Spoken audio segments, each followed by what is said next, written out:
এই ধরনের সিরিজে কানেক্টেড লাইটগুলো না জ্বললে এর প্রত্যেকটা এলইডিতে একটা ব্যাটারি দিয়ে এইভাবে চেক করতে গেলে অনেকটা টাইম নষ্ট হয়ে যায়, কিন্তু কাজের প্রেসার তো আর কমে না। তাহলে উপায় এই এলইডি টেস্টারটা, কারণ এটা দিয়ে আপনারা এই কাজটাকে প্রায় 5x স্পিডে করে নিতে পারবেন। আর যদি আপনাদের কাছে একটা সিম্পল ব্যাটারি থাকে তাহলে তো এই প্রজেক্টটা আপনাদের প্রায় ফ্রিতেই তৈরি হয়ে যাবে। So let's move on to the video. তো এটাকে বানানোর জন্য আমি এরকম একটা পিভিসি পাইপের মধ্যে আমার ব্যাটারির মেজারমেন্টের থেকে একটুখানি বড় করে গ্রুপ কাটিং করে নিয়েছি। আপনারা চাইলে পিভিসি পাইপের বদলে ধূপের বাক্সে যে পেপার রোলটা থাকে সেটাকে ইউজ করতে পারেন। আর আপনাদের কাছে যদি লিথিয়াম আয়ন ব্যাটারি না থেকে থাকে তাহলে আপনারা যে কোনো নিকো ব্যাটারি ইউজ করতে পারেন, তাহলে সেই সময় গ্রুপ কাটিংটা আপনাদের ব্যাটারি অনুযায়ী করবেন। আমি এটাকে রিচার্জেবল বানাচ্ছি, তাই জন্য এটাকে আমি এক্সট্রা নিয়েছি। এবার এখানে এই ব্যাটারিটাকে হোল্ড করার জন্য আমি এরকম স্প্রিনার ইউজ করবো। আপনারা যে কোনো খারাপ রিমোট থেকে তো এগুলো পেয়ে যাবেনই, তাও যদি না পান তাহলে আপনারা এরকম মেটালের সিটকে বেন্ড করে সেটাকে ইউজ করতে পারেন, কিন্তু সেক্ষেত্রে গ্রিপটা একটুখানি কম হবে।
আমি ব্যাটারি হোল্ডারটার সাথে বিএমএস এর কানেকশন করে নিয়েছি। এবার এর ফ্রন্ট সাইডে আমাদের চিমটির মতো একটা জোগাড় লাগাতে হবে, যেটা দিয়ে এলইডি গুলোকে খুব ইজিলি টেস্ট করা যাবে। এবার আপনারা দেখে নিন সেটা কি করে বানাতে হয়।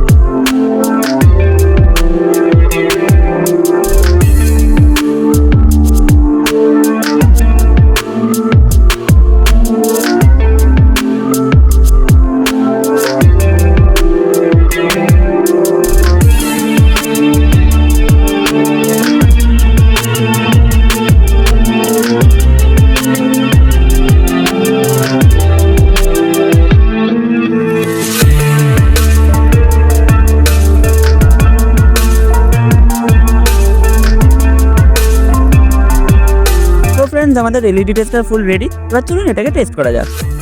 তো ব্যাটারির দুটো তার ঠেকিয়ে ঠেকিয়ে চেক করতে গেলে তো প্রায় পার এলইডি 10 মতো সময় লেগেই যায়,